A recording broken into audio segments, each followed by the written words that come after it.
नमस्कार, जय हिंद, वंदे मातरम।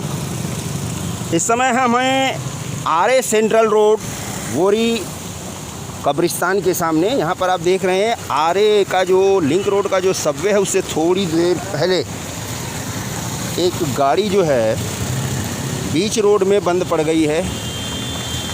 ये होंडा सिटी है। ये रास्ता पिछले 6 महीने में कहें या पिछले 1 साल में कहें 8 से 10 बार जो है ये रिपेयर हो चुका है। ये देखिए अभी ये गाड़ी जो है स्टार्ट करने के लिए यहाँ का जो है इसका मालिक है या ड्राइवर है, ये अभी आया है। ये देखिए ये रोड की ये हालत है।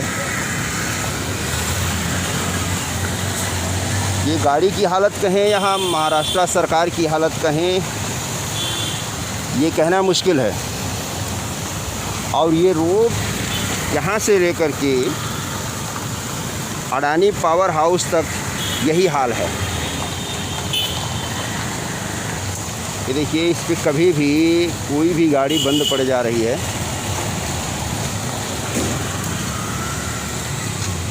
इसका दोष किसे दिया जाए? महाराष्ट्र की सड़कों को। इनका टायर जो है रस्ट हो चुका है। क्या हुआ है कुछ समझ में नहीं आ रहा है इन्हें भी, भाई कैसे निकलेगी ये गाड़ी। 1-1 1.5 फीट गहरे गड्ढे हैं।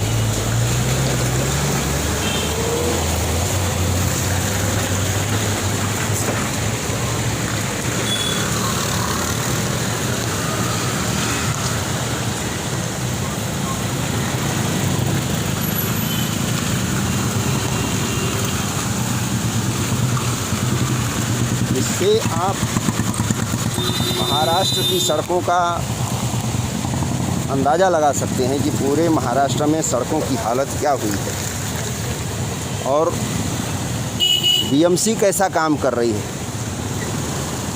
बीएमसी का जो रोड डिपार्टमेंट है वो क्या काम करता है।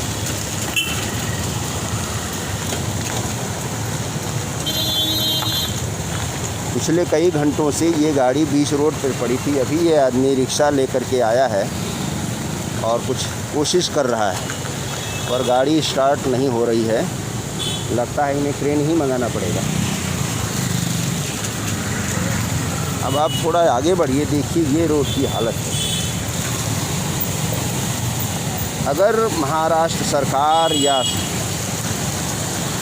बीएमसी के रोड विभाग पर किसी प्रकार की कोई खबर बनती है, कोई टिप्पणी होती है तो सरकार को भी बुरा लगता है और उनके अधिकारी और कर्मचारी और विभागीय लोगों को भी बुरा लगता है।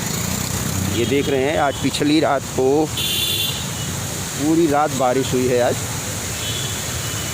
और बारिश होने के बाद ये है रोड का नज़ारा जिसे आप देख रहे हैं। ये नाला जो है मीठी नदी में जाता है।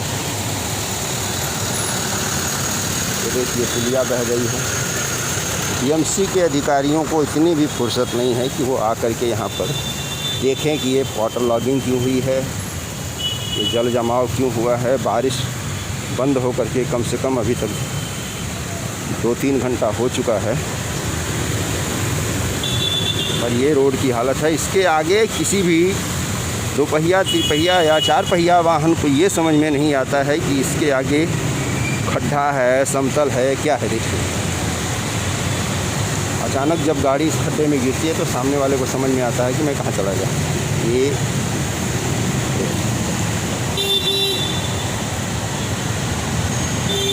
ये आरे का सेंट्रल रोड।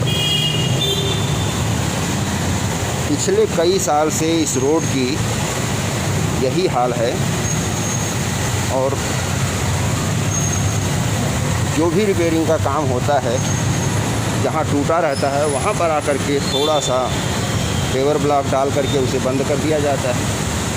और सबसे बड़ी बात ये है कि उसमें ऐसी जगह छोड़ दी जाती है जहाँ से फिर वो दोबारा टूटना शुरू होता है और कुछ दिनों के बाद उससे भी बड़ा गड्ढा ठीक उसके बगल में तैयार हो जाता है। ये बहुत बड़े कारीगरों का काम है कि कभी भी ये लोग पेवर ब्लॉक को एक दूसरे से मैच करके नहीं बनाते। उसके बीच में 2 इंच का गैप ज़रूर छोड़ते हैं जिससे अगली बार वहीं से रोड टूटना शुरू हो। ये देखिए, ये अडानी पावर हाउस है, यहाँ सामने मेट्रो का काम चालू है।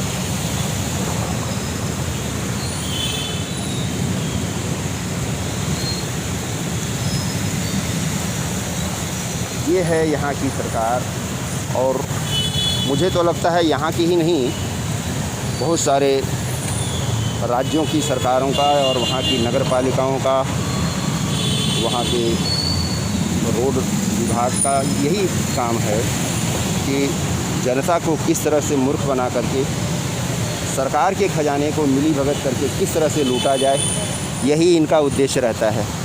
जनता का उद्देश्य या किसी अच्छे काम करने का उद्देश्य नहीं है। अगर ऐसा नहीं होता तो बहुत सी जगहों पर आपने सुना है कि निर्माणाधीन पुल जो है बह गए, बने बनाए पुल बह गए।